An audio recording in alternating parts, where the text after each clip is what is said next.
The ability to deliver your presence over video could make the difference between an outstanding display of professionalism and a lackluster one. To achieve really good lighting for meetings, you need multiple strategically placed light sources to illuminate yourself. Overhead lighting casts you in a torpid pallor. A window behind you presents you as an ominous, incalculable presence. And lighting from different sources emits misaligned colors from the spectrum. The mood you're communicating is overridden by the lighting, and people won't be able to detect the way that you are intending to come across. Any of these problems could affect others' perceptions of you, even if they are not aware of it. If you were going to the office in person, you'd probably put some thought into how you present yourself. You might even spend a little on your wardrobe, shoes, a haircut. The way we present ourselves online is all we have in remote meetings. It can also affect credibility. If you look good and sound good on camera, you'll probably behave more confidently and achieve greater success. One of the great opportunities in remote meetings is that you have control over your environment. There's no reason to look drab like you would in the office. Your lighting can even be a form of self-expression. When you purchase lighting, you want to buy lamps that make you look on camera the way that you look in person. In order to know what to buy, you need to know a bit about how light quality is measured. Much of what we'll cover is about coating you with a flattering wash of light and making sure that you can communicate visually so that your facial expressions and body language can be read. But because we'll be covering artificial light sources in this video, and there are so many poor light sources out there, I want to talk about what light is for a moment. The range of light that our eyeballs can detect is referred to as the visible light spectrum. What we perceive as white light is an emission of the infinite colors of the rainbow, Roy-G Biv, and everything in between.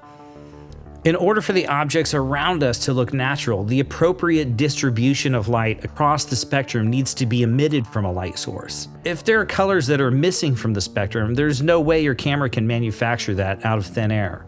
Right away, we're stumbling onto two concepts here. White balance, which is a measure of light output, is produced from a burning hunk of matter like the sun or a piece of metal. And color rendition, which is the way that colors look in the cast of a certain light source. Color temperature refers to the light that would be produced by a theoretically perfect uniform object made of mystery material if it were heated up to a certain temperature. Color temperature is communicated using the Kelvin scale, where daylight is typically around 5,600 to 6,500 kelvins, and indoor light, or tungsten, is 2,700 to 3,200 kelvins. In plain terms, daylight is very blue, and indoor light more orange.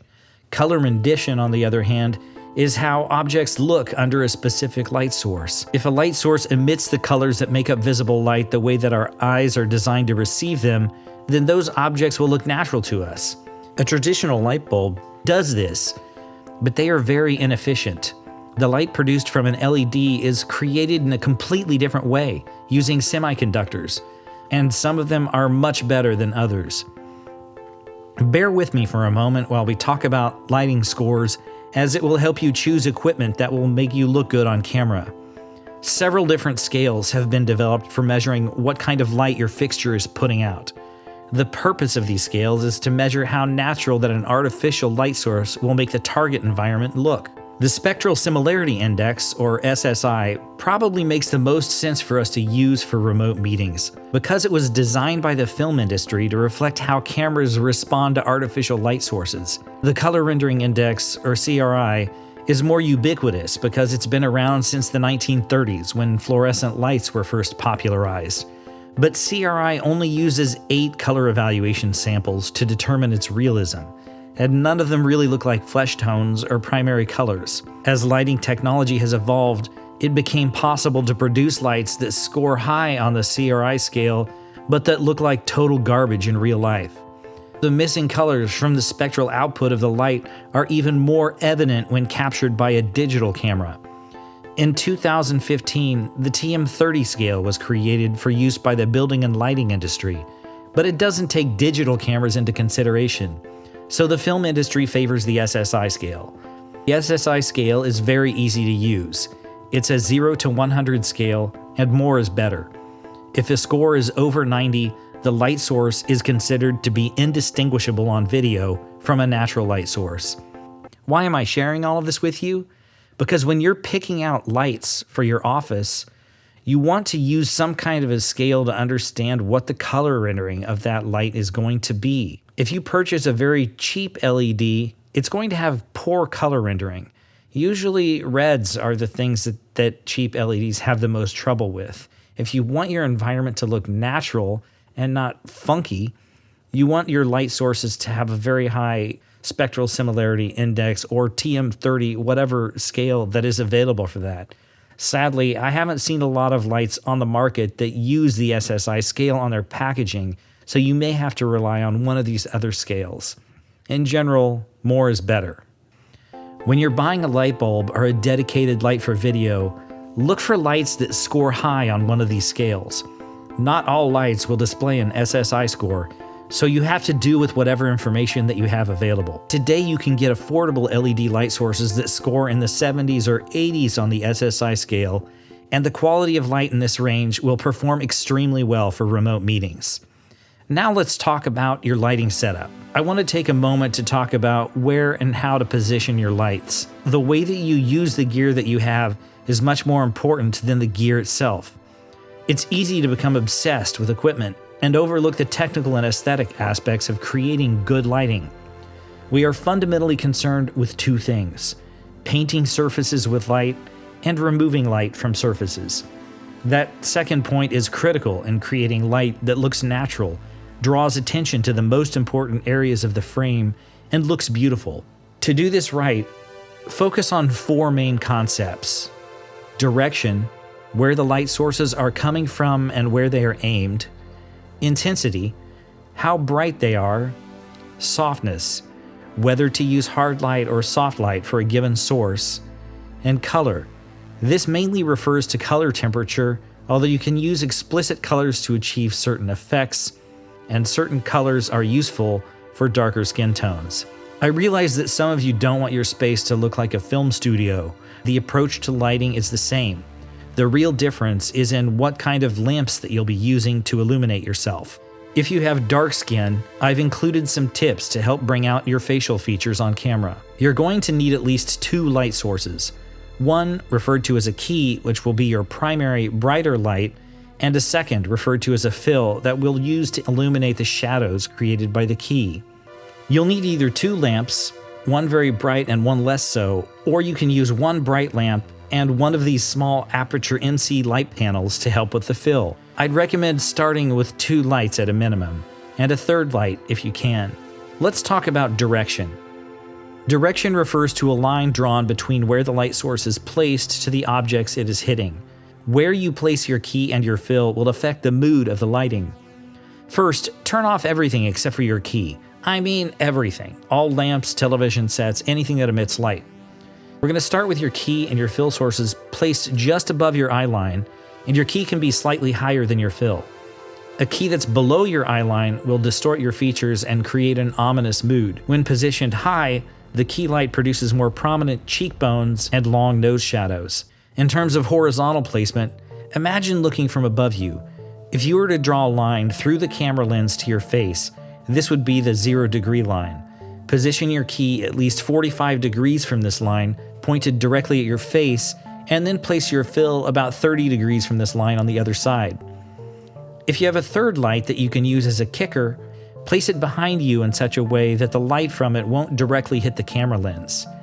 3 lights like this will work together to illuminate you, control the shadows, and outline your figure to create separation from your background. From here, if you move your key light more around to the front of your face, less than 45 degrees, you'll achieve a flatter look with fewer shadows. Or if you bring it more around to your side, you'll achieve a more dramatic look.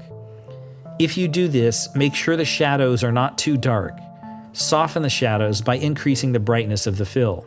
For dark skin, lighting directionality is a very useful tool for bringing out facial features. Bringing the light around to the side will allow you to use rim lighting to outline your features more. If you have the ability to add a third light to your setup, I would highly recommend a backlight or a kicker.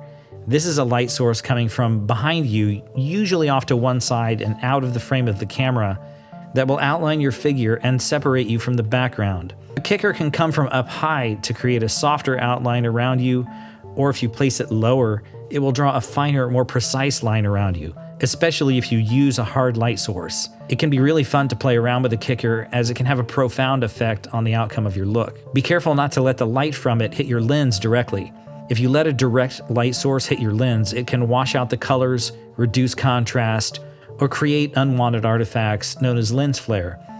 Lens flare can be used creatively to produce beautiful images, but this isn't usually what you're going for with lighting for a meeting. To prevent this from happening, either aim your backlight so that it can't hit the lens, or get a light with barn doors or a shroud, or use black wrap to keep it off the lens. This is black wrap. It's basically black aluminum foil that's a little thicker.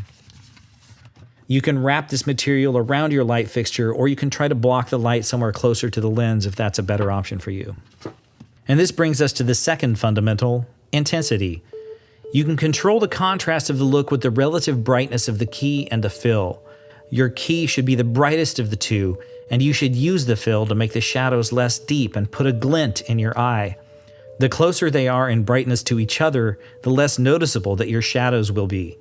But if they are too close to each other in intensity, the lighting will be too flat. What we mean by flat is that the lighting is very even, creating a more clinical look. If you have dark skin, you'll want to avoid a flat look to allow for the opportunity to bring out the contours of your facial features.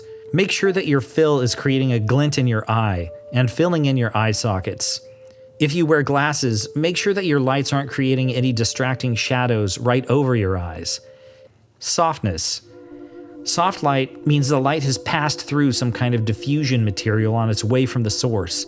Because the light rays are not aligned, it will make the edges of shadows fuzzier, draw less attention to wrinkles, and generally appear more flattering.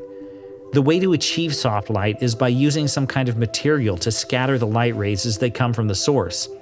This can be a light box, gel diffusion, a lampshade, or the blinds over your windows. A large source further away will produce better quality light. Hard light is very good at bringing out detail and outlining objects. For the purpose of your office lighting, you're undoubtedly going to want soft light for your key and your fill. If you're using a kicker, this can be a hard light to create a crisp outline around you and bring out some detail in your hair. Color. Under the domain of color, I'm only going to cover two topics. The first is in using color to enhance your facial contours. If you have dark skin, try using a color on your fill to enhance the highlights on your face. You can use gels from Roscoe to do this. And if you have color-changing LEDs in your lamp, you can match these colors. Some colors I would recommend trying first are R32, medium salmon pink, R08, pale gold, and R68, Perry sky blue. There is no right answer here, as you will need to find something that works with your skin tone and preferences. The intensity of your fill should not be so bright that it changes the color of the entire frame, but when executed properly, it will enhance the contours of your face and add a note to the highlights. The second topic is color temperature matching. In your home office, unless you don't have any windows, you probably have two different color temperature scenarios that you need to think about. The first one is what you need while the sun is in full tilt. In this case, you'll have some daylight entering your room. Even if the daylight is only ambient, you'll want to match the color temperature of your lights to the room. The other scenario is evening. We'll want to switch to tungsten mode in order to match any possible interior lighting. Once you have suitable lighting on your face, it's really helpful to shed some light on your background. You can illuminate your background from above by placing a light that shines over your head without hitting it. You can do it from the side, or you can place a light between you and your background. So try some things out. I would advise turning your camera on and playing around with different lighting positions, or have a friend stand in for you while you tweak your lighting setup. Either way, always be looking at your video output, because the human eye has the ability to pick up a much greater dynamic range of lighting than your camera, and you'll want to pay attention to exactly how things look on screen. Sometimes things look really good in real life, and then you realize the contrast is way too high when you look at it on screen. Here are 4 tips to keep in mind that will at least help get you started. 1. Use as much light as possible to illuminate yourself. Cameras produce higher quality images when there are plenty of photons to suck up. 2.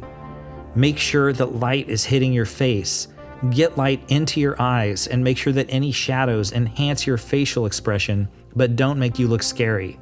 3. Avoid positioning large light sources behind you, like windows. While they can be used strategically or to create a certain mood if you know what you're doing, you're watching this video, so you probably don't want to take that on yet. Small lamps behind you are probably okay as long as their light is not directly hitting the lens. 4. Avoid overhead lighting as your brightest source. You may be wondering what I used for my setup here. I've been pretty impressed with the color rendering and cost of several options from Aputure. For my key, I used the Aputure Amaran P60X light panel with a softbox attached.